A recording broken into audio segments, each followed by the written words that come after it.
반갑습니다. 제가 이 자리에 앉아갖고 여러분을 뵙는 게 쌍교사 90년 행사 91년도에 쌍교사 처음 개받고 와서 그러니까 정확하게 34년, 횟수로 34년입니다. 34년 개받고 와서 이 자리에 올라온 게 34년 걸렸네요. 영광스럽기도 하고 또 조심스럽기도 하고 제가 이 자리에 앉았다는 게 참 죄송스럽기도 합니다. 그 앞에 이제 혜수 스님께서 저한테 초삼일 법회를 당신의 뒤를 이어서 하라고 했습니다. 그래갖고 많은 고민을 하다가 초삼일 법회 때 제가 불교 대학에서 강의를 할 때는 불교 경전을 가지고 그리고 교리를 가지고 하다 보니까 별로 어려움이 없었습니다.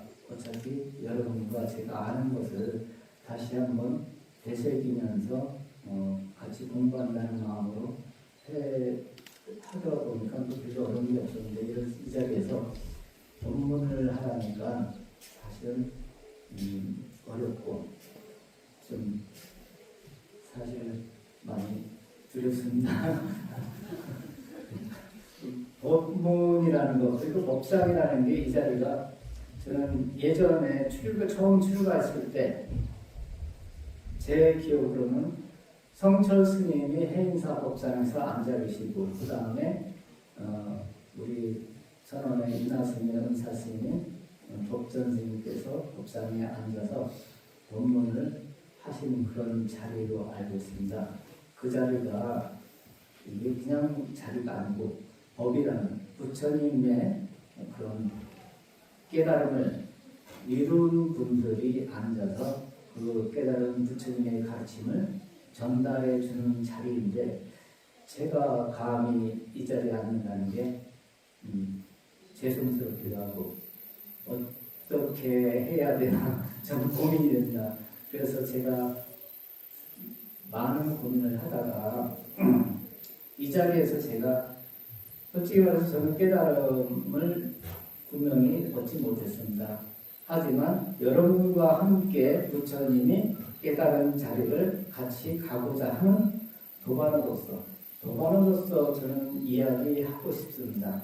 같이 우리 부처님의 깨달은 자리로 같이 갑시다 하면서 도반으로서 같이 열심히 같이 제가 아는 내용 그리고 여러분들이 아는 내용을 같이 곰곰이 다시 되새기면서 하다 보면 우리도 부처님과 같은 길로 나아가지 않겠나 그런 겸손한 마음으로 같이 여러분과 공부하는 자리로 생각하면서 초삼일 법회를 앞으로 하도록 하겠습니다.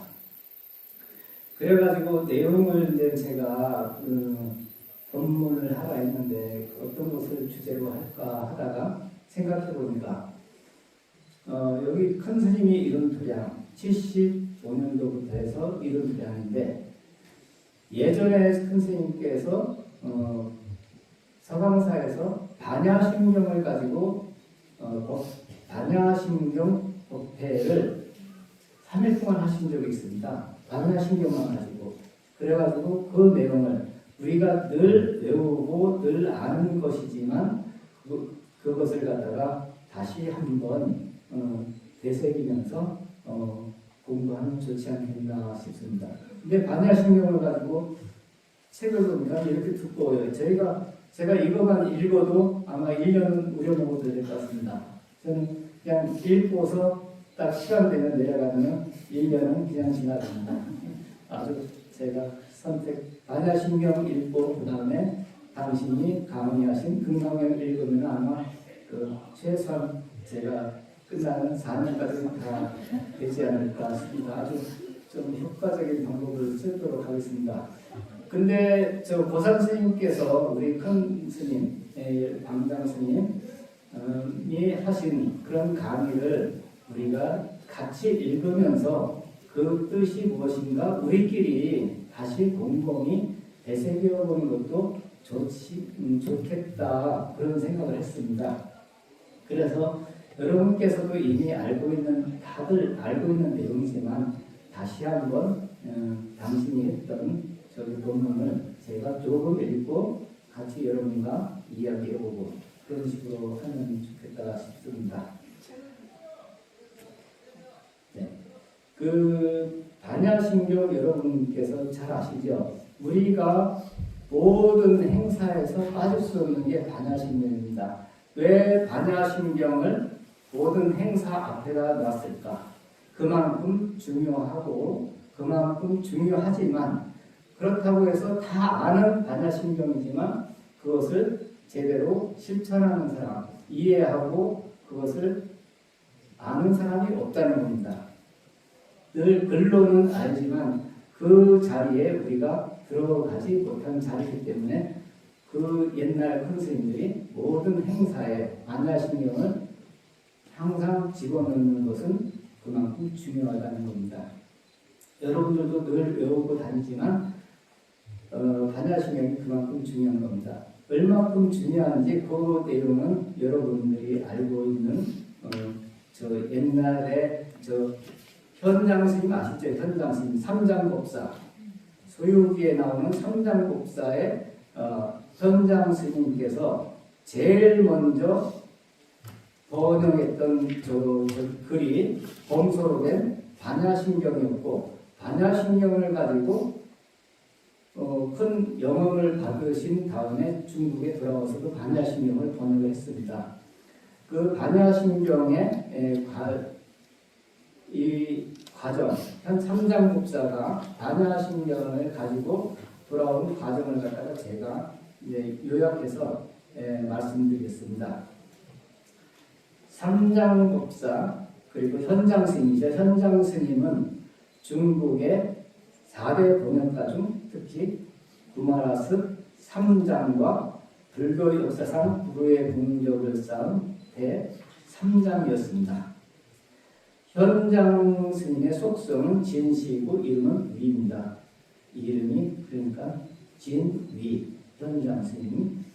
그 현장 스님의 이제 저 반야신경과 얽힌 이야기를 제가 한번 해드리면 반야신경의 위력이 얼마나 큰지 여러분께서도 한번 되새겨 보면 좋겠습니다.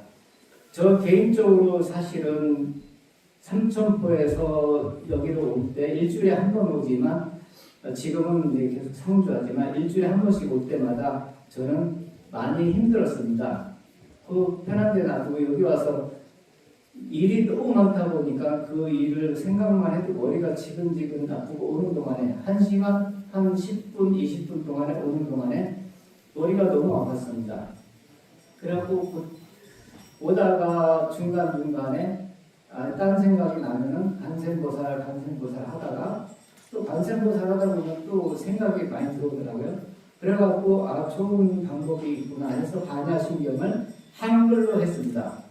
한글로 반야신경을 하면서 한문으로 하다 보니까 한문은 천천히 해서 뜻을 음미해야 되는데 한글은 바로바로 뜻이 들어오니까 좀 낫더라고요. 그래서 한글로 외우면서 왔습니다. 그러니까 오는 동안에 장염도 안 생기고 제가 두려움이 없는 그런 이제 반야신경인데 두려움도 없어지고 망상도 없어지고 그러다 보면은 와보면은 제가 생각하는 문제가 아닌 것이 되어 있기도 하고 그러면서 반야신경의 효력을 제 개인적으로도 많이 보고 있습니다. 지금도 어디 혼자서 운전하거나 할 때는 주로 반야신경 아니면 간센보살을 합니다.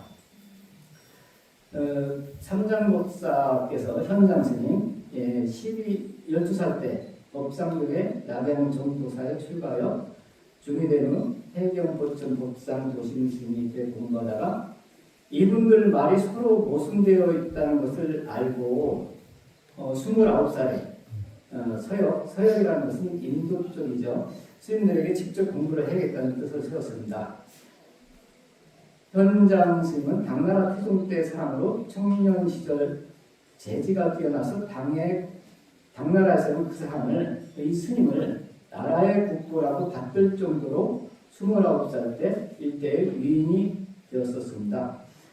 그런데 이 스님께서 천축 인도로 가서 원서와 한문의 경전을 번역하러 간다고 하니까 국가에서도 많이 말리기도 했습니다. 그런데 이 스님께서 갈 때 많은 제자들을 함께 떠났습니다. 제자들이 한 40명이 함께 같이 출발했습니다. 우리에는 잘 모르겠지만 중국에서 인도로 간다는 것은 지금은 배를 타거나 비행기를 타거나 금방 하루면 가겠지만 옛날에는 밀림과 그런 데를 다 통과해서 쭉 가야 되니까 사실 만만치 않은 가장 위험한 여정이었던 걸로 알고 있습니다. 그때 당시 이제 현장 스님께서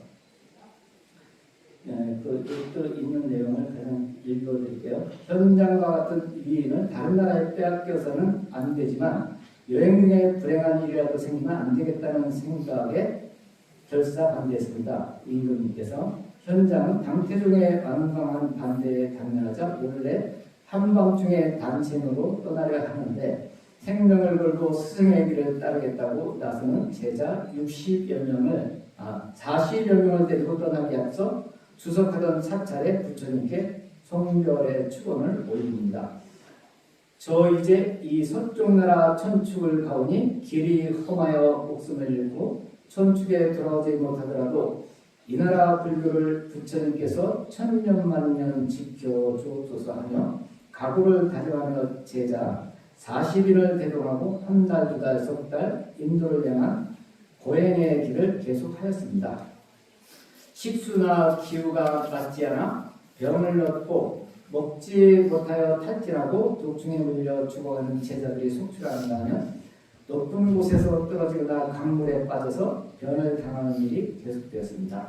이때마다 제자들은 이러다가는 천축에 당도하기 도전에 모두가 다 죽고 말 것이니 더 이상 무모한 불법의 길을 멈춰야 한다고 건의하였습니다.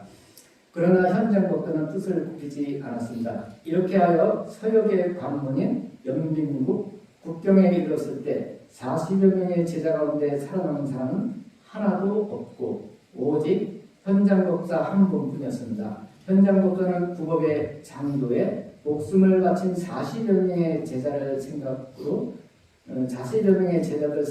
마음이 아팠습니다.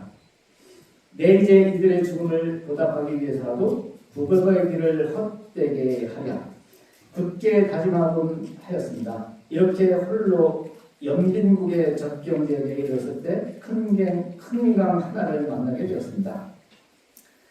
나올 때도 보이지 않고 인적도 보기 힘든 외진 곳이었는데 상류로부터 큰 통나무들이 꺼내오는 것을 발견하고 강을 거슬러 올라가는 중이 있을 것이다 라는 확신을 가지며 상류를 따라 올라가 보니 산속에 폐허가 된 절이 하나가 보였습니다.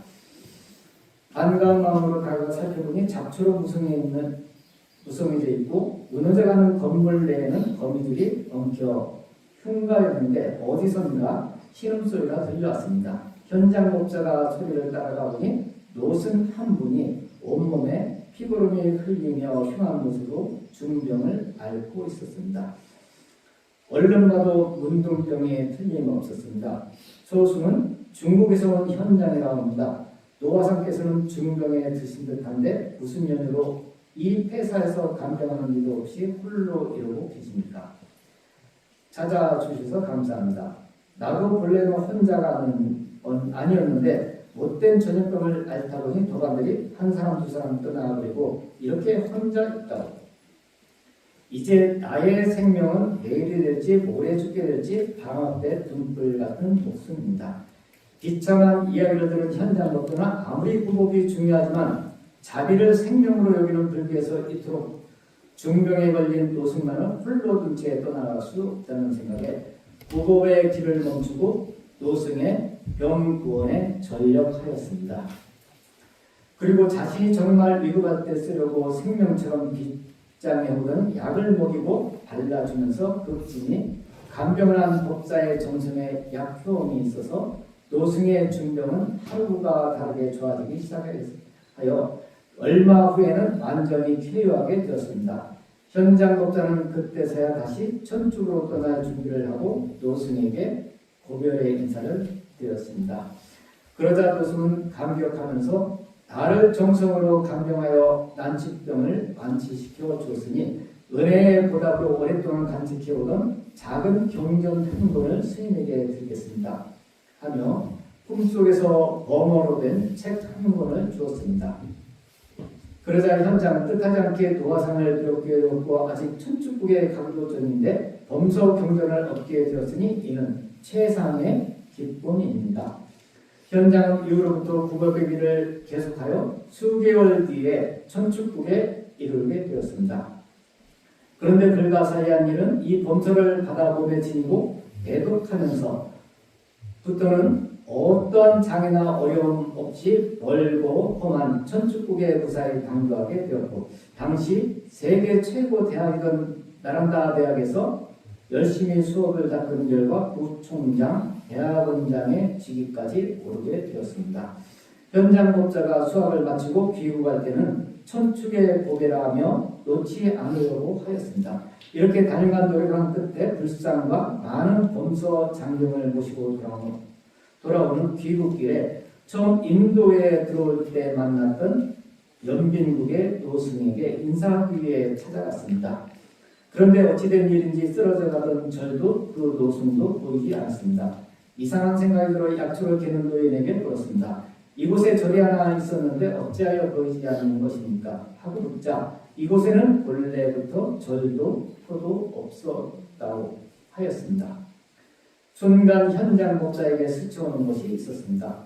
부처님께서 문둥병 환자의 모습을 아시고 나의 자비심과 근기를 시험해 보셨구나 하며 천축국에 와서 불법에 대한 학문적인 수학도 크지만 부처님을 칭견했다는 감동적인 깨달음을 얻게 됩니다.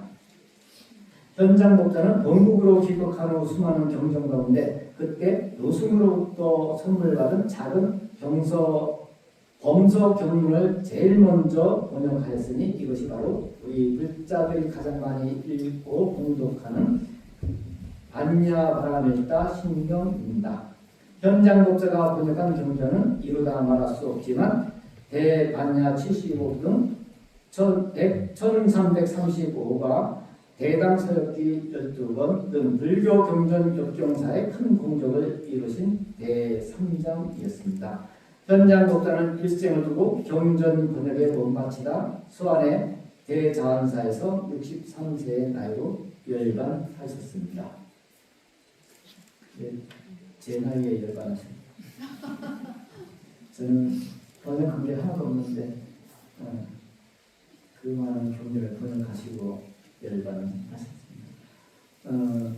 우리가 반야신경의 위력이 이렇게 큽니다. 그런데 늘 우리가 너무 자주 해서 그런가 우리 조금 전에도 반야신경을 했죠. 반야신경이 여러분께서 뭐 내용을 알고 의미하면서 좋겠지만 사실은 주력의 의미로도 반야신경을 그런 의미로도 한 번씩 해보세요. 제가 예를 들어서 현장 스님처럼 그렇게 우리가 험한 길을 갔습니까? 그렇게 위험한 일을 당했습니까?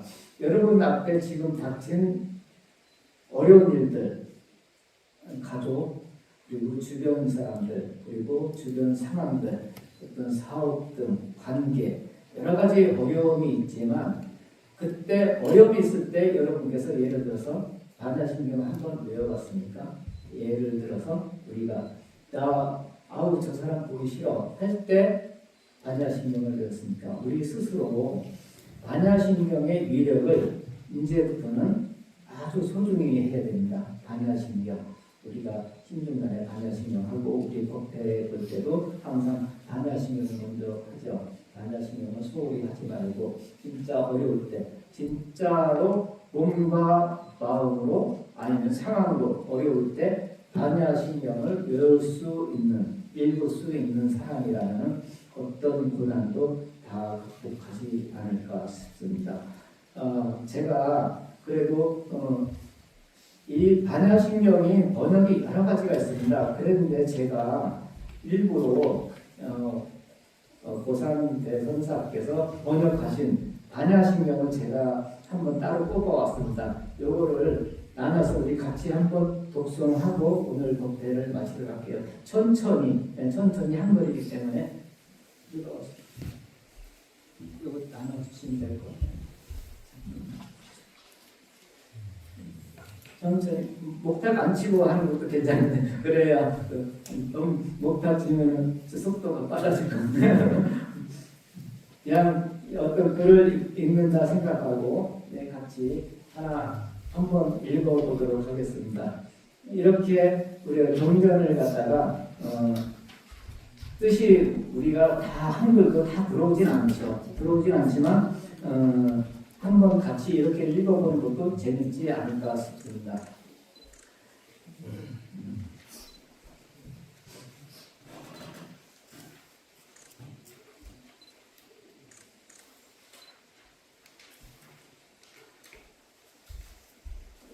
같이 이제 천천히 읽어볼게요. 같이 시작하겠습니다. 반야 바라밀다 신경 반자재 보살의 기쁨 반야 바라밀다를 행할 오니 다 공한 것을 비춰보고 일체 고액을 건네니 사리자여 세기공과 다르지 않고 공리색과 다르지 않으니라.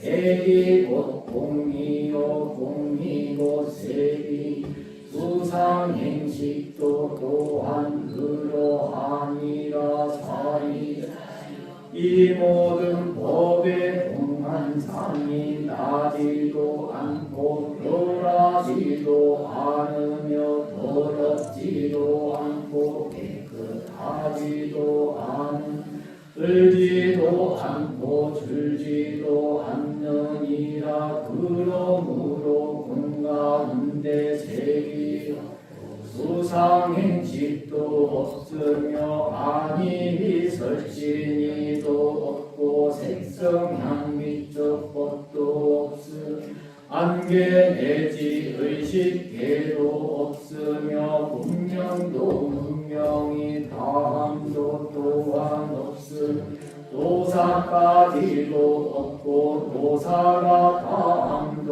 없으며 고집멸도도 없으며 지혜도 없으며 얻을 것도 없나니 얻을 바 없으며 오리 살다가 반야 바라밀다를 의지함으로 마음에 걸림이 없고 걸림이 없으며 두려움이 없으며 어지러운 헛된 생각 멀리 더이어서 마침 열반이며 삼체 재불도 이 반야 바라밀다 의지할 안욕 따라 삼약 삼보리를 얻느니라. 그러므로 반야 바라밀다는 이큰 신비한 준문이며 이큰 밝은 준문이 이 귀없는 준문이며 이 견줄 데 없는 준문이여 능일체 고액을 없애되 진실로 헛되지 않음을 알라. 그러므로 반야 바라밀다의 준문을 설하노니 즉설 두개 가로 아제 바라 승하제 모지 상과 아제 바라 승하제 모지 상과 아제 바라 승하제 모지 상과. 예, 큰 스님 반야신경 강의는 안 하고 반야신경의 영웅에 관한 부분만 했습니다.